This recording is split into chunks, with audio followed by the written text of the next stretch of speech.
On est mardi et on va jaser avec Vincent Geloso au téléphone sur la trotte, mesdames, messieurs. Oui, Vincent Geloso, c'est confirmé, prend des vacances. Salut, comment ça va? Bonjour, comment ça va? Oui, ça m'arrive de prendre des vacances, mais pas trop souvent. Pas trop souvent, hein, parce que sinon, tu perds le fil. Bon, écoute, comme je donne la McCracken, quand j'ai le temps. Quand j'ai le temps. Écoute, Vincent, on jase, puis là, on se prépare des sujets, puis il y a quelque chose il y a quelque chose qui m'a titillé parce qu'on parle beaucoup de tourisme depuis l'arrivée de Donald Trump. Là, les gens veulent plus aller aux États-Unis. Et c'est un fait. Il recule quand même, un petit chiffre qui m'a marqué. On en a parlé hier dans l'intro, là. Le nombre de voyageurs canadiens de retour au Canada en automobile depuis les États-Unis a chuté de 37 %. C'est le 7e mois consécutif de baisse. Donc là, tout le monde était bien inquiet dans l'industrie touristique. Et là, finalement, tout le monde se dit « Ah, ben c'est pas si pire ».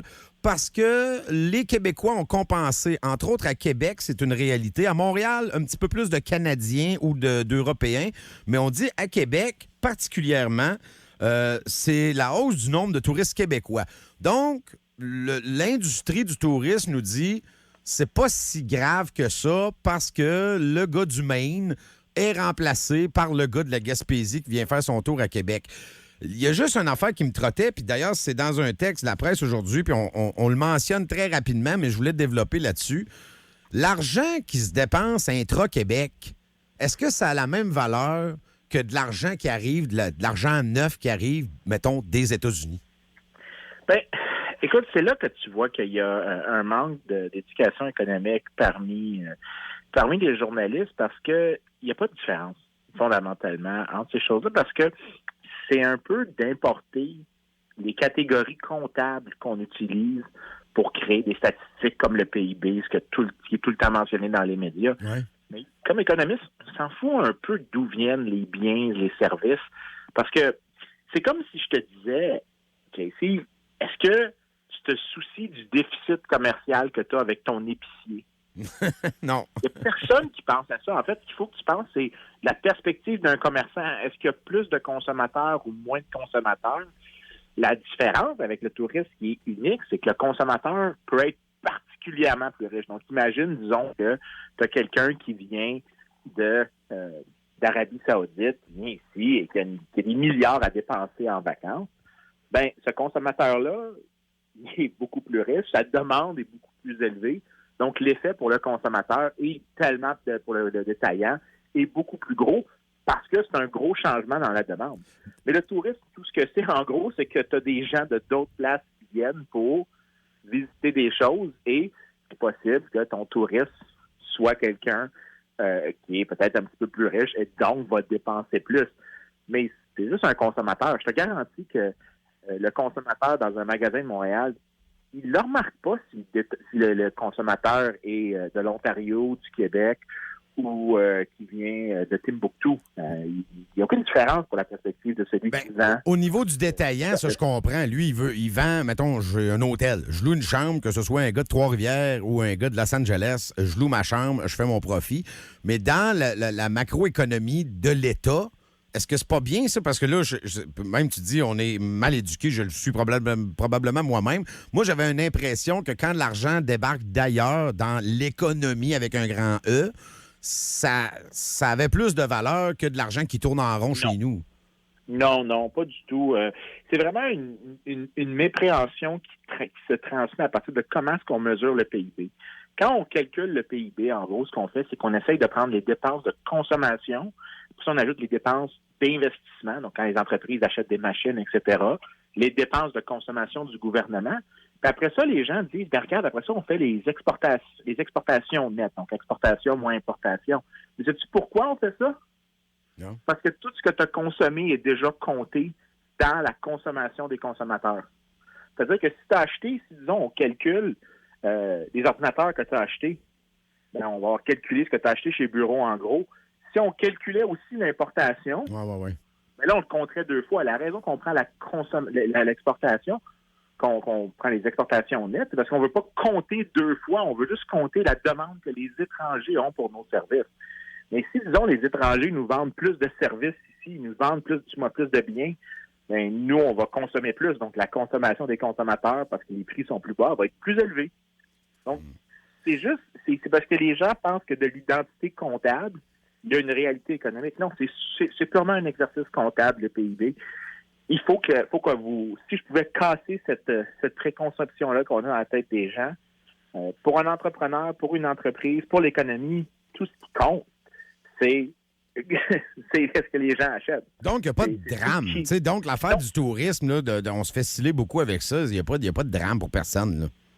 Non seulement il n'y a pas de drame, mais souvent, ce qui se passe, c'est que tu as beaucoup de groupes d'intérêt qui essaient d'utiliser cette distinction-là pour demander des traitements de faveur, que ce soit, par exemple, des restrictions dans l'industrie de l'hôtellerie. Donc, l'industrie de l'hôtellerie est très, très fan de vouloir avoir des restrictions sur Airbnb ou sur d'autres services parce que des gens peuvent maintenant compétitionner avec eux pour attirer des touristes, alors que ils vont dire, soit, mais nous, parce qu'on paye ces taxes-là, on aide la société, puis c'est de l'argent des étrangers, mais au final, c'est pas un bon indicateur. En fait, la chose qui compte vraiment pour le tourisme, quand on regarde les études sur l'économique du tourisme, les pays les plus riches attirent généralement beaucoup de touristes et les pays les plus stables en termes de politique, en termes d'institutions, donc des endroits qui sont peu violents, paisibles, protègent les droits de propriété, puis ça veut dire que la police est fiable.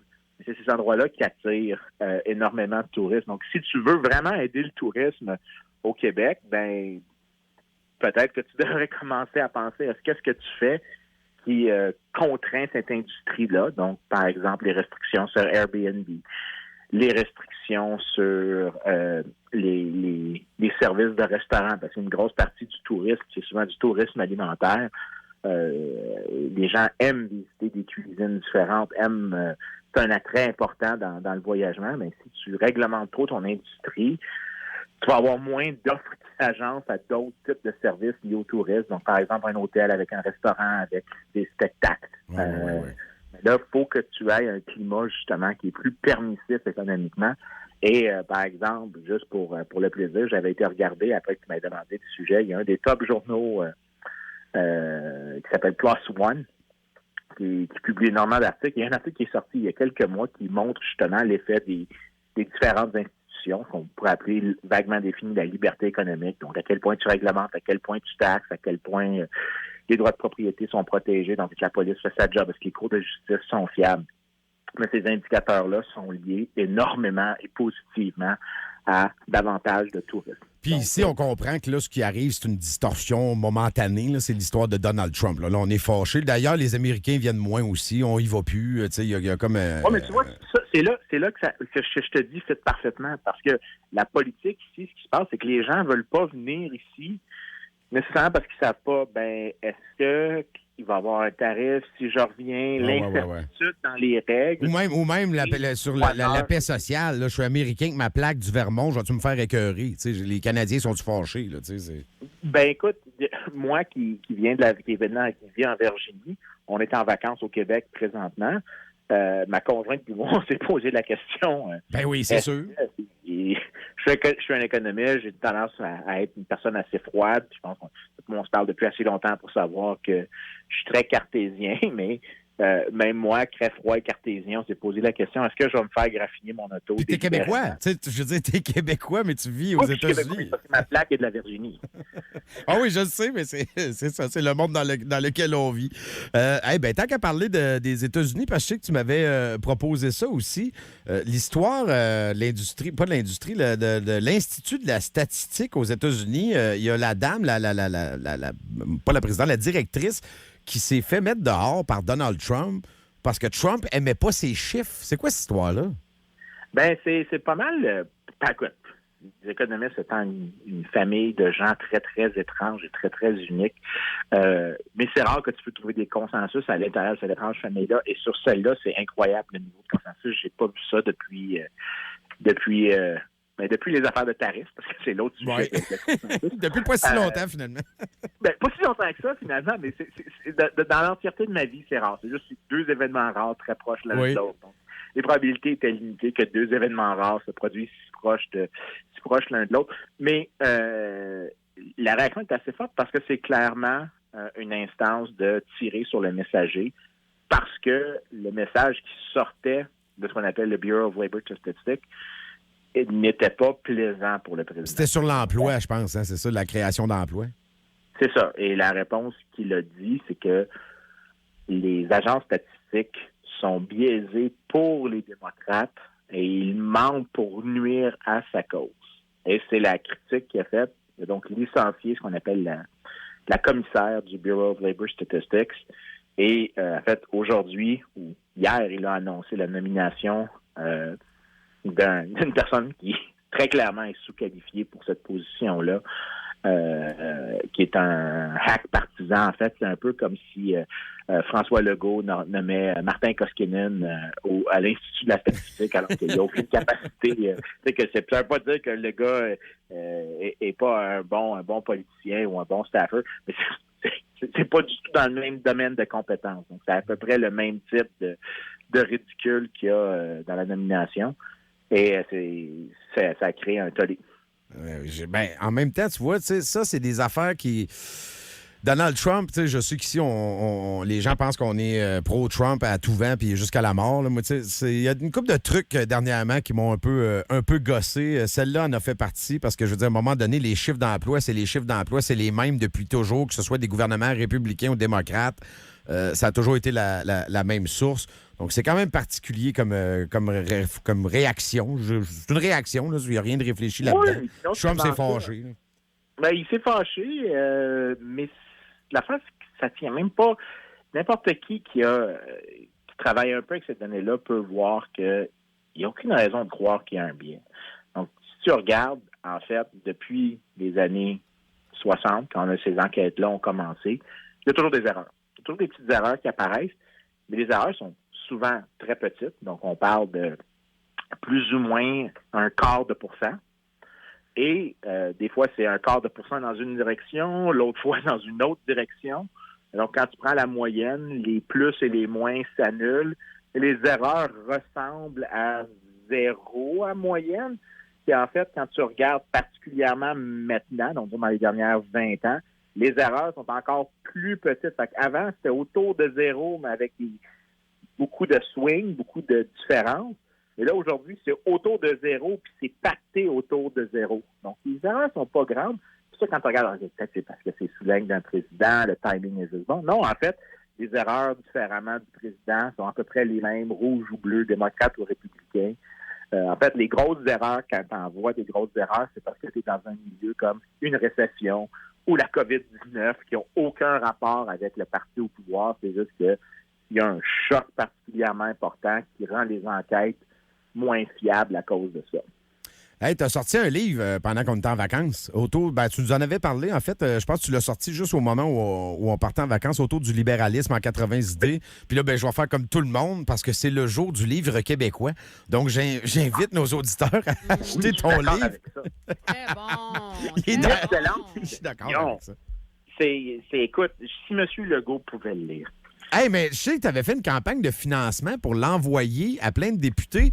Puis, tabarnouche, au début, je me suis dit, je sais pas si ça va marcher, ça. Puis finalement, tu l'as envoyé à plein de monde.